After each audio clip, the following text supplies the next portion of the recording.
1958 में एक car factory में प्लायमथ फ्यूरी मॉडल की कारों की लाइन तैयार की जा रही थी, लेकिन उनमें से एक कार अलग थी, लाल रंग की। जब एक वर्कर उस कार की जांच कर रहा था, तभी बदकिस्मती से बोनट अपने आप बंद हो गया और उसका हाथ दब गया। वो दर्द से कराहते हुए हाथ संभालने गया, तभी दूसरा कर्मचारी कार के अंदर बैठकर चेक करने लगा। उसने सिगार पीते हुए राख सीट पर गिरा दी। कुछ घंटे बाद फैक्ट्री का काम खत्म हो गया, सब लोग चले गए, लेकिन सुपरवाइजर ने देखा कि लाल कार की हेडलाइट्स जल रही हैं। जब वो जाकर चेक करता है तो उसे वही कर्मचारी मिलता है जो अब मर चुका होता है। कई सालों बाद 1978 में एक लड़का डेनिस अपनी कार लेकर अपने दोस्त आर्नी के घर आता है, जो थोड़ा नर्डी और क्लमजी लड़का है। दोनों की शख्सियत बिल्कुल अलग है, फिर भी दोनों बहुत अच्छे दोस्त बन जाते हैं और साथ में स्कूल के पहले दिन की तरफ निकलते हैं। वहां जाकर वो दोनों अपने लॉकर से किताबें निकाल रहे होते हैं कि तभी एक नई लड़की ले आती है। उसकी खूबसूरती सबका ध्यान खींच लेती है। दोपहर में डेनिस आर्नी का इंतजार कर रहा होता है, लेकिन उसे पता चलता है कि उसका दोस्त स्कूल के गुंडे बड़ी की धमकियों का शिकार हो रहा है। डेनिस फौरन वर्कशॉप की तरफ भागता है, जहां बड़ी आर्नी का लंच छीनकर उसे चाकू से धमका रहा होता है। डेनिस बीच में आता है, लेकिन बड़ी उसका लंच नीचे फेंक देता है और आर्नी को उस पर फिसला देता है। आर्नी का चश्मा टूट जाता है और बड़ी उसे पैर से कुचल देता है। डेनिस गुस्से में आता है और मौका देखकर उसे मुक्का मारकर चाकू छीन लेता है। बाकी के गुंडे डेनिस पर टूट पड़ते हैं, लेकिन तभी टीचर वहां पहुंच जाता है और सबको रोक देता है। वो बड़ी पर शक करता है और आर्नी बताता है कि उसने चाकू से धमकाया था। बड़ी मना करता है, लेकिन जब उसे अपनी जेबें खाली करने को कहा जाता है तो वही छोटा चाकू निकल आता है। नतीजा ये होता है कि बड़ी स्कूल से निकाल दिया जाता है और उसके साथ ही डिटेंशन में भेजे जाते हैं। दिन खत्म होने के बाद डेनिस और आर्नी रास्ते में चलते हुए बात कर रहे होते हैं कि अचानक आर्नी एक घर के सामने खड़ी पुरानी कार देखकर रुकने को कहता है। डेनिस कार रोकता है और दोनों उतर कर देखते हैं। वो वही लाल प्लीमथ फ्यूरी मॉडल की कार होती है जैसी फैक्ट्री में थी, लेकिन अब वो बहुत पुरानी और टूटी फूटी हालत में पड़ी होती है। आर्नी को कार की हालत से कोई फर्क नहीं पड़ता। वो उसी वक्त कार का दीवाना हो जाता है। तभी वहाँ कार का मालिक बूढ़ा आदमी जॉर्ज ली आता है। वो बताता है कि इस कार का नाम क्रिस्टीन है और यह उसके भाई की थी, जो कुछ हफ्ते पहले मर गया। वो कार से छुटकारा पाना चाहता है, इसलिए कहता है ले जा, इसे बस $250 दे दे। डेनिस उसे समझाने की कोशिश करता है कि इतनी खराब कार मत खरीद, लेकिन आर्नी बिना झिझक सौदा पक्का कर देता है। शाम को आर्नी घर पहुंचकर अपने मम्मी पापा को बताता है कि उसने कार खरीदी है, लेकिन उसकी सख्त माँ को यह बात बिल्कुल पसंद नहीं आती। वो साफ कहती है कि कार बेच दे। आर्नी मना कर देता है, कहता है कि वो हमेशा उनकी मर्जी से चलता आया है, लेकिन यह कार उसने अपने पैसों से खरीदी है और अब इसे नहीं छोड़ेगा। माँ गुस्से में अड़ी रहती है तो आर्नी घर छोड़कर निकल जाता है और डेनिस के साथ कार को एक गैराज में ले जाता है। वहाँ उन्हें गैराज का मालिक विल मिलता है, एक बूढ़ा और बदतमीज आदमी जो दोनों को बहुत रूखे तरीके से बोलता है। फिर भी वो उन्हें एक रात के लिए कार रखने की इजाजत दे देता है और कहता है कि अब घर जाओ। वापसी में डेनिस पूछता है कि तूने इतनी टूटी फूटी कार क्यों खरीदी? आर्नी हंसकर कहता है, क्योंकि आखिर मुझे भी कुछ ऐसा मिला जो मेरे जितना ही बदसूरत है, लेकिन अगर मेहनत करूं तो इसे बेहतर बना सकता हूँ। कुछ हफ्ते गुजर जाते हैं। आर्नी दिन रात मेहनत करता है क्रिस्टीन को ठीक करने में। विल शुरू में उससे रूखा रहता है, लेकिन धीरे धीरे उसे गैराज में काम पर रख लेता है। कहता है तू यहाँ काम कर और बदले में जो कबाड़ चाहिए उठा ले। आर्नी यह ऑफर मान लेता है और काम में लग जाता है। उसे एहसास भी नहीं होता कि धीरे धीरे क्रिस्टीन के साथ उसका रिश्ता कुछ अजीब और गहरा होता जा रहा है। अगले दिन डेनिस और उसके दो दोस्त स्कूल में बात कर रहे होते हैं। डेनिस से कहा जाता है कि वो जाकर नई लड़की ली से बात करें। डेनिस हिम्मत करता है, लाइब्रेरी में जाकर ली के टेबल पर बैठता है और उसे बाहर चलने के लिए कहता है, लेकिन ली कहती है कि उसका पहले से ही कोई डेट है। डेनिस शर्मिंदा होकर वहाँ से चला जाता है। दिन के आखिर में वो आर्नी के घर जाता है, क्योंकि अब दोनों उतना साथ नहीं दिखते। वहाँ पहुँचकर डेनिस देखकर हैरान रह जाता है। आर्नी अब बिल्कुल बदल गया है। उसने चश्मा उतार दिया है, कपड़े स्टाइलिश हैं और रवैया बाकी जैसा हो गया है। वो अपने दोस्त से ठीक से बात तक नहीं करता और कहता है कि उसे दुकान में एक्स्ट्रा काम करने जाना है। माँ उसे रोकने की कोशिश करती है, लेकिन वो बात अनसुनी करके चला जाता है। आर्नी की माँ डेनिस से बात करती है, कहती है कि उसे अपने बेटे की नई कार को लेकर डर लग रहा है। उसने पता लगाया है कि कार का पिछला मालिक उसी कार में मर गया था, कार्बन मोनोऑक्साइड गैस से दम घुटकर। डेनिस ये सब सुनकर उस बूढ़े जॉर्ज के घर जाता है, जहाँ से आर्नी ने कार खरीदी थी। वो बूढ़ा उसे बताता है कि जब उसके भाई ने क्रिस्टीन खरीदी थी, तब से ही वो कार के पीछे पागल हो गया था। यहाँ तक कि जब उसकी बीवी और बेटी उसी कार में मरी, तब भी उसने क्रिस्टीन को छोड़ा नहीं। और सबसे अजीब बात यह थी कि उसके मरने के कुछ हफ्ते बाद वो कार अपने आप उसके घर वापस आ गई। ये सुनकर डेनिस और भी परेशान हो जाता है। शाम को वो गैराज में जाकर क्रिस्टीन को देखने पहुंचता है। जब वो कार का हैंडल पकड़कर दरवाजा खोलने की कोशिश करता है तभी रेडियो अपने आप बजने लगता है। डेनिस डर जाता है और वहां से भाग जाता है ताकि कोई उसे देख न ले। अगली सुबह डेनिस स्कूल के मैदान में फुटबॉल मैच खेलने आता है। वो एक बहुत जरूरी मूव करने की तैयारी में होता है। तभी दूर से वो देखता है कि आर्नी पूरी तरह से ठीक हो चुकी क्रिस्टीन लेकर आता है। अब कार नई जैसी लग रही होती है और उसे देखकर सबकी नजरें उसी पर टिक जाती हैं, खासकर बड़ी और उसके दोस्तों की। इतना ही नहीं, कार से ली निकलती है और सबके सामने आर्नी को किस करती है। डेनिस ये सब देखकर हैरान और परेशान रह जाता है। उसका ध्यान खेल से हट जाता है और उसी पल एक खिलाड़ी उसे जोर से टक्कर मार देता है, जिससे वो बेहोश हो जाता है और बुरी तरह घायल हो जाता है। कुछ दिन बाद डेनिस को होश आता है। अब वो अस्पताल में होता है। पैर पर प्लास्टर और गर्दन पर सपोर्ट लगा होता है। आर्नी उससे मिलने आता है और दोनों फिर से पुराने दोस्तों की तरह बात करने लगते हैं। डेनिस बताता है कि अब वो कभी फुटबॉल नहीं खेल पाएगा और डॉक्टर ने कहा है कि वो लगभग लकवाग्रस्त हो जाता अगर टक्कर थोड़ी और तेज होती। वो पूछता है कि आर्नी ने इतनी जल्दी क्रिस्टीन को कैसे ठीक कर लिया, तो आर्नी बस कहता है मैंने बहुत मेहनत की। लेकिन डेनिस को अब महसूस होने लगता है कि उसका दोस्त पहले जैसा नहीं रहा। आर्नी का स्वभाव अब कुछ अंधेरा और गुस्से वाला हो गया है। फिर भी वो बिना कुछ कहे चला जाता है। शाम को आर्नी ली को लेकर ड्राइव इन मूवी थिएटर पहुंचता है। दोनों रोमांटिक मूड में होते हैं, लेकिन जब चीजें आगे बढ़ने लगती हैं ली घबरा जाती है और कार से बाहर निकल जाती है। आर्नी पीछे जाता है तो वो कहती है कि उसे कार में ये सब पसंद नहीं। दोनों के बीच झगड़ा हो जाता है। ली कहती है कि आर्नी अपनी कार से बहुत ज्यादा जुड़ गया है और उसे उससे ज्यादा तवज्जो देता है। आर्नी को यह बात बेवकूफी लगती है। वो ली को मनाता है कि बारिश हो रही है, अंदर बैठ जाओ। ली मान जाती है, लेकिन जैसे ही दोनों अंदर बैठते हैं कार का विंडशील्ड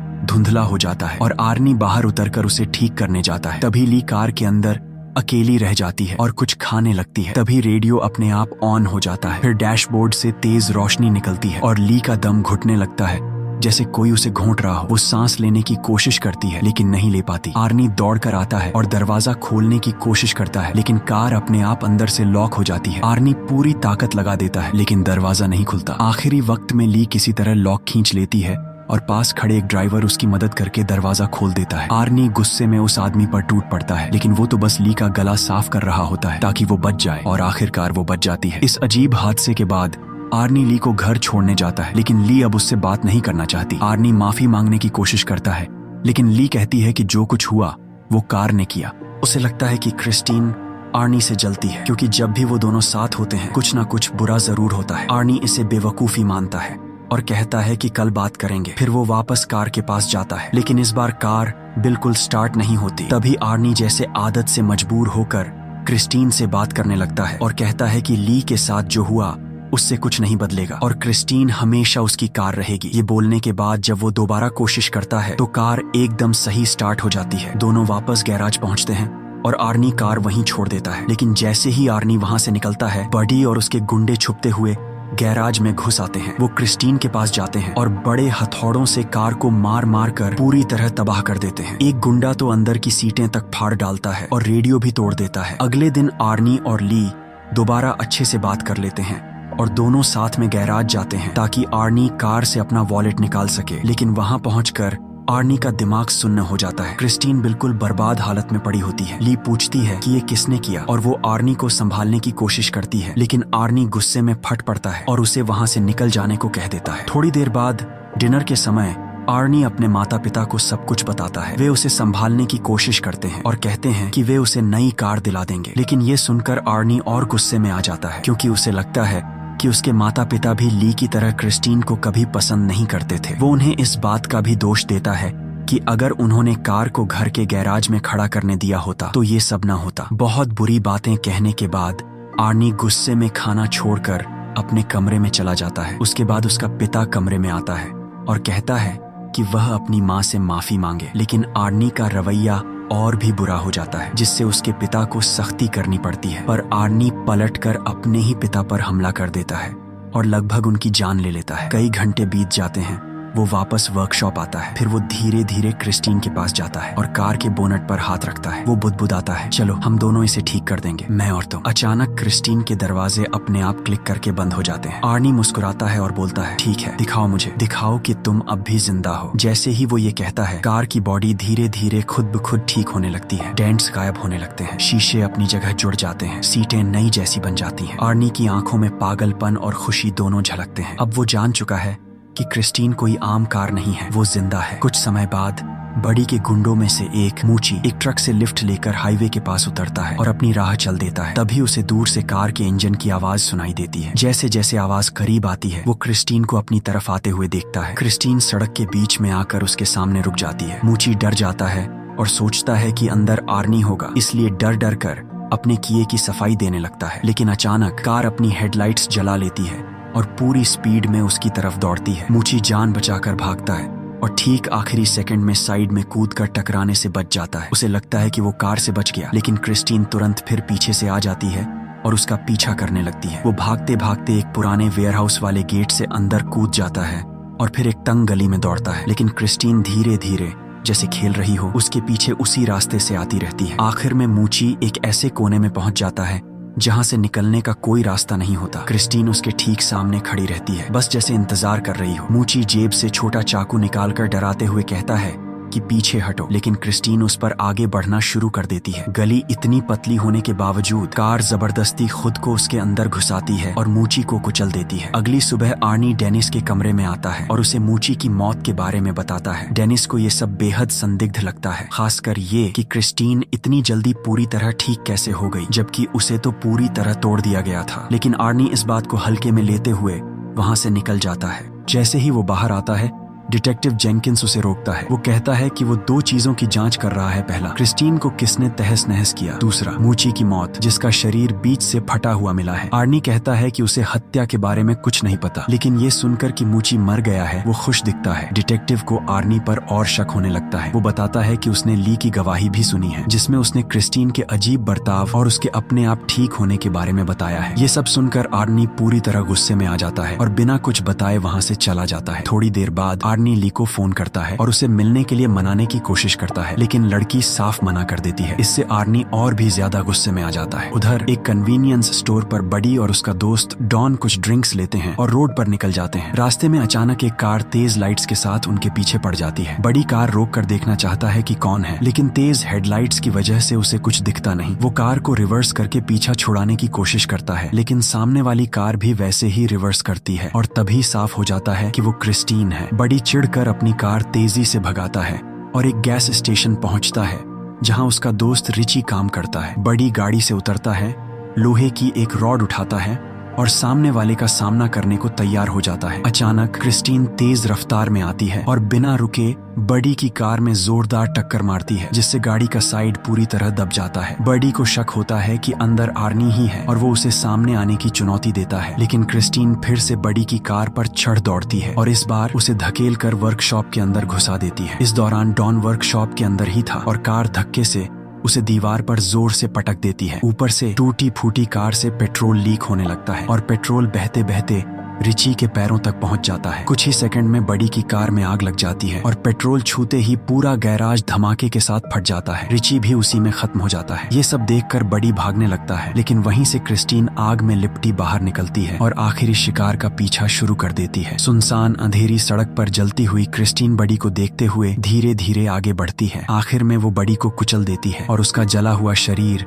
सड़क पर पड़ा रह जाता है। कुछ देर बाद बूढ़े विल को दूर से कोई कार आती हुई सुनाई देती है। वो अपने वर्कशॉप का दरवाजा खोलता है और सामने क्रिस्टीन को धुआं छोड़ते हुए खड़ी देखता है। उसे ये बात अजीब लगती है क्योंकि आर्नी तो अपनी कार लेकर किसी काम पर गया हुआ था, इसलिए वो अपनी शॉटगन उठा लेता है और देखने जाता है कि कार में है कौन। वो कार के पास जाता है और दरवाजा खोलने की कोशिश करता है, लेकिन पूरी गाड़ी इतनी गर्म होती है कि छूना मुश्किल है। वो एक पुराना कपड़ा इस्तेमाल करके दरवाजा खोलता है, लेकिन अंदर कोई नहीं होता। उसे ये और भी अजीब लगता है, लेकिन फिर भी जांच करने के लिए वो खुद कार के अंदर बैठ जाता है। क्रिस्टीन उसके इस गलती का फायदा उठाती है ताकि कोई गवाह न बचे और जैसे ही वो अंदर बैठता है, क्रिस्टीन सीट को आगे धकेल कर उसे डैशबोर्ड पर दबा देती है और बूढ़े विल की जान ले लेती है। अगले दिन आर्नी गैराज वापस आता है और अंदर कई पुलिस की गाड़ियां खड़ी देखता है। अंदर जाते ही उसकी मुलाकात डिटेक्टिव जेनकिंस से होती है, जो बताता है कि उसे उसका बॉस कार के अंदर मरा हुआ मिला है। सबसे अजीब बात यह है कि हालात ऐसे लग रहे थे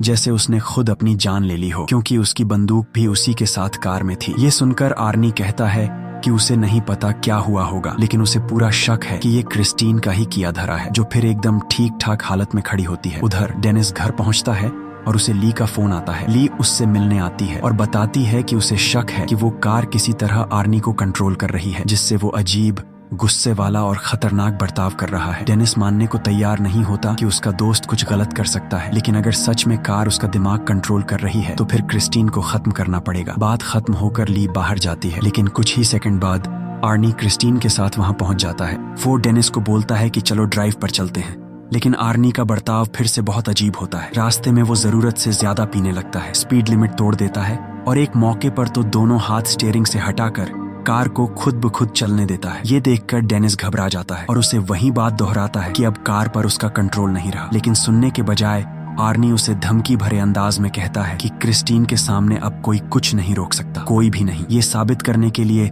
आर्नी कार को फुल स्पीड पर ले जाता है और अचानक दूसरी लेन में घुमा देता है, जहां सामने से आती कार से टक्कर होते होते बचती है। दोस्त को पागलपन की हद तक जाते देखकर अगले दिन डेनिस क्रिस्टीन की बॉडी पर एक नोट चिपका देता है, जिसमें लिखा होता है कि आर्नी शाम को गैराज में उससे मिले। समय होने पर डेनिस और ली वर्कशॉप में आर्नी का इंतजार कर रहे होते हैं, लेकिन वो वहां आता ही नहीं। इसलिए दोनों पास खड़े एक बड़े एक्सकवेटर, बुलडोजर जैसे में बैठकर उसे वर्कशॉप के अंदर ले जाते हैं। दोनों प्लान बनाते हैं कि ली ऑफिस में जाकर गेट बंद कर देगी जब आर्नी आएगा, और जैसे ही वह बाहर निकलेगा डेनिस बुलडोजर से क्रिस्टीन को खत्म कर देगा। प्लान के अनुसार दोनों अपनी जगह जाते हैं, लेकिन उन्हें ये नहीं पता था कि क्रिस्टीन पहले से ही वर्कशॉप के मलबे के पीछे छुपी हुई है। अचानक कार अपनी हेडलाइट्स ऑन करती है और सीधे ली को कुचलने के लिए उसकी तरफ दौड़ती है। ली झट से ऊपर लटकते हुए एक टायर को पकड़ लेती है और बाल बाल बच जाती है, लेकिन क्रिस्टीन हार नहीं मानती। वह फिर से उसकी तरफ झपटती है। तभी डेनिस एक्सकवेटर का बड़ा पंजा